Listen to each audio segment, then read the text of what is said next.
Bismillahirrahmanirrahim. Assalamualaikum warahmatullahi wabarakatuh. Alhamdulillahirrahmanirrahim. Kita kembali bertemu di pembelajaran IPS hari ini. Kemarin lalu kita sudah bahas 3 negara dari negara anggota ASEAN, yaitu Filipina, Thailand, dan Singapura.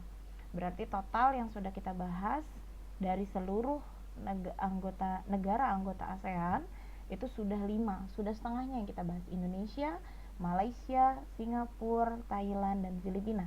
5 hal tersebut sudah kita bahas dengan secara jelas di pekan-pekan sebelumnya, di pertemuan-pertemuan sebelumnya. Nah, untuk pekan ini atau pertemuan ini Miss Ika mau bahas 2 negara dulu ya. Jadi total kalau hari ini selesai ada 7 negara yang kita bahas. Mohon semua yang Miss Ika jelaskan di video ini dicatat ya. Boleh dicatat langsung di buku catatan kalian atau boleh digariskan di buku paket kalian, diberi stabilo, di garis bawahi atau apapun ya. Jadi kalian semua paham apa yang Miss Ika sampaikan di video kali ini. Nanti setelah video ini selesai, kalian akan mengerjakan sebuah Google Form yang menjadi tugas buat kalian. Oke, kalau kemarin kita sudah bahas 5 negara, maka kita akan bahas 2 negara lagi hari ini.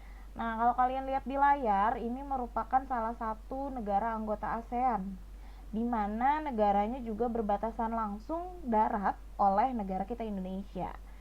Kecil sekali negaranya ya, ada di ujung Pulau Kalimantan. Nah, negara ini terkenal dengan keislamannya yang juga luar biasa. Betul, kita akan bahas Brunei Darussalam. Brunei Darussalam bisa terbilang menjadi salah satu negara yang juga kaya di negara anggota ASEAN. Oke, kemarin kita sudah bahas ya apa ibu kotanya. Ibu kota dari Brunei Darussalam adalah Bandar Sri Begawan. Bentuk pemerintahannya adalah kerajaan, pure ya, kerajaan atau kesultanan lebih tepatnya ya. Jadi bentuk pemerintahan dari Brunei Darussalam itu adalah kesultanan. Nah, merdekanya itu kalau Brunei dari Inggris di tanggal 1 Januari 1984.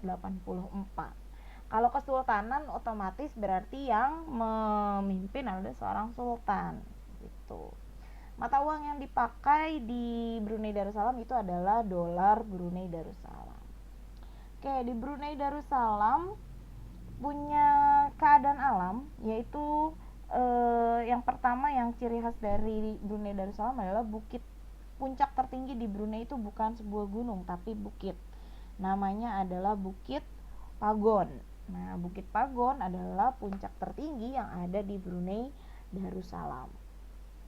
Sebenarnya Brunei Darussalam itu terdiri atau terbagi atas 2 bagian, yaitu bagian barat dan bagian timur. Kalau bagian barat terdiri dari 3 daerah, Tutong, Belait, dan Brunei, sedangkan bagian timur adalah daerah Temburong. Nah, itu yang menjadi bagian dari negara Brunei. Sama seperti Filipina ya. Filipina juga ada 2 negara, Pulau Luzon dan Pulau Mindanao, seperti itu. Kalau Brunei juga terbagi 2 bagian, yaitu bagian barat dan bagian utara. Nah, yang pertama tadi keadaan alamnya, Brunei Darussalam itu punya puncak tertinggi, itu namanya Bukit Pagon, dan punya sungai yang menjadi sungai terpanjang yang ada di Brunei Darussalam, namanya Sungai Belait, seperti itu. Bagaimana penduduk yang ada di negara Brunei Darussalam? Mayoritas penduduk dari Brunei Darussalam itu adalah orang Melayu, dan bahasa resminya adalah bahasa Melayu, dan agama Islam adalah agama resmi. Beda ya, kalau Indonesia itu kan ada 5 agama yang diakui, tapi kalau di Brunei Darussalam hanya ada 1 agama resmi, yaitu agama Islam. Walaupun Brunei Darussalam tidak membatasi masyarakatnya untuk memeluk agama yang lain, seperti itu. Oke, kelompok etnik minoritas yang paling penting dan menguasai ekonomi negara di Brunei Darussalam itu adalah kelompok etnis Cina juga, karena sebanyak 15% dari jumlah penduduknya. Oleh karena itu, bahasa Mandarin juga menjadi bahasa resmi di Brunei Darussalam selain bahasa Melayu dan bahasa Inggris. Bagaimana perekonomian di Brunei? Nah, Brunei Darussalam ini kenapa bisa menjadi negara kaya? Karena Brunei mempunyai menghasilkan minyak bumi yang menjadi komoditi ekspor tertinggi di negara tersebut. Ya, jadi kebanyakan sektor perekonomian di negara Brunei Darussalam itu berpusat pada minyak bumi. 76% ya, jadi 76% dari pendapatan negara. Minyak bumi merupakan komoditi ekspor tertinggi, yaitu 99% dari seluruh ekspor Brunei Darussalam. Jadi bisa dibilang minyak bumi ini adalah sumber kekayaan dari negara Brunei Darussalam. Oke, yang selanjutnya ini adalah negara, ada yang tahu ini negara apa? Ini adalah negara Kamboja.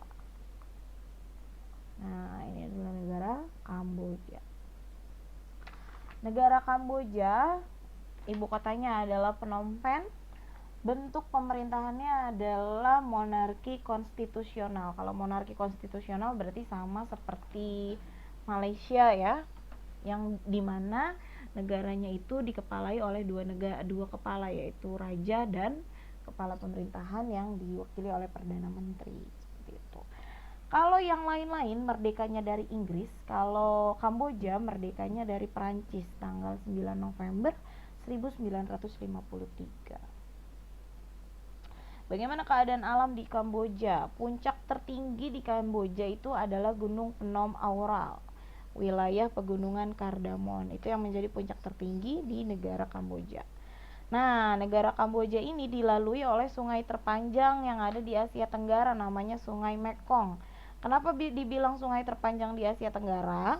Karena Sungai Mekong ini melewati 3 negara, yaitu Laos, Kamboja, dan berakhir di negara Vietnam. Nah, makanya Sungai Mekong ini menjadi sungai terpanjang yang ada di Asia Tenggara.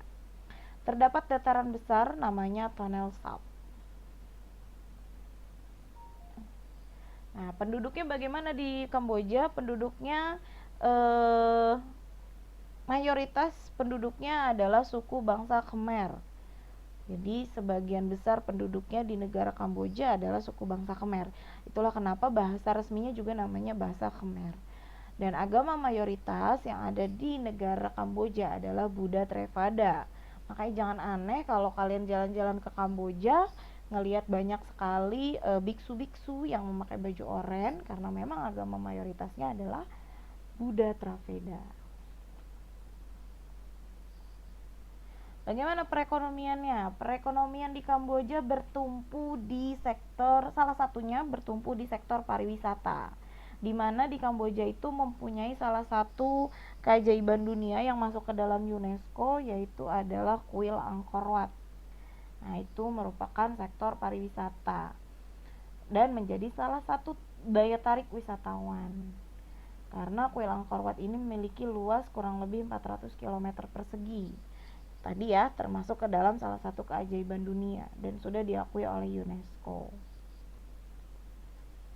Oke, 2 negara itu saja yang bisa kita bahas pekan ini.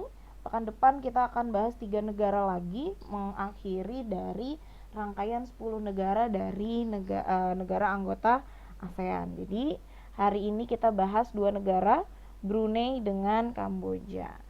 Mudah-mudahan dari video kali ini kalian bisa memahami apa yang Miss Ika jelaskan. Kurang lebihnya Miss Ika mohon maaf apabila ada yang tidak kalian pahami, bisa kalian tanyakan ke Miss Ika lebih lanjut.